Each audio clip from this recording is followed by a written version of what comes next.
I made a video before about what I thought the conditions of hyperinflation would be here in the United States with the U.S. dollar. I'll give you my my economic forecast, which I think is likely to happen in the future.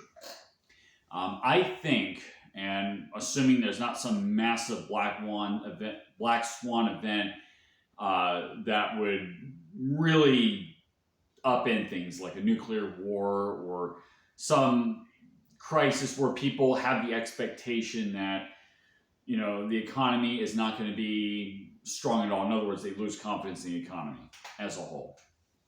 Barring that, I expect consumer confidence to be good enough where people still want to invest in the mixed economy that we have.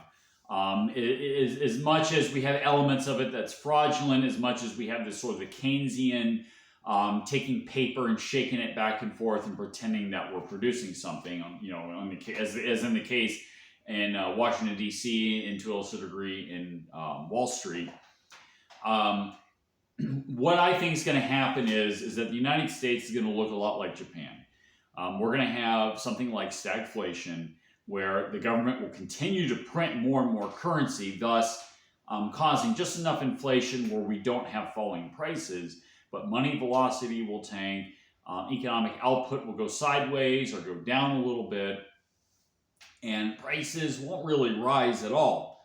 And in a situation where money velocity drops, where people are just not spending money, where you don't have a high consumer confidence, where you have a smaller and smaller generations because the birth rate is low, under those circumstances, prices should come down. So, for example, think of it like this. If there's less and less people in a country, that means that there's more and more housing, right? And therefore, the price of houses should be going down. I don't think the system is going to allow that to happen because individuals can actually get somewhat wealthy as a result of that situation where they're able to live cheaply, even though the economy itself is not doing great because you're in a stagflation. They're going to do what they're doing now. They're going to pump money into their institutions. They're going to buy up assets to keep asset prices artificially high. The Federal Reserve and the government is going to continue to print all this currency and pump it into the circulation so they can keep the system rolling on. Whereas the average person is going to actually suffer even more under this circumstance.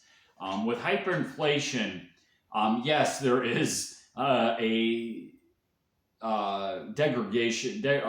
I can't pronounce the word. A degrading of the whole system. I mean, you would have chaos. You would have cities burning because people don't get their welfare checks. But actually, at the other end of that, you can reform it and you can actually build a real economy after that. In this stagflation, you keep all the parasitic institutions in place and you are still feeding off the economy, but you're feeding off a smaller group of people under that circumstance. So I think that assuming that everything is continuing the way it is, given if people don't go out there and educate people to say, hey, this is what the Federal Reserve is. If people are still awash in their entertainment, muddled minds, and they will go forward, have confidence in such a phony economy, and we will end up like Japan. We will have stagflation, and it's going to be a nightmare.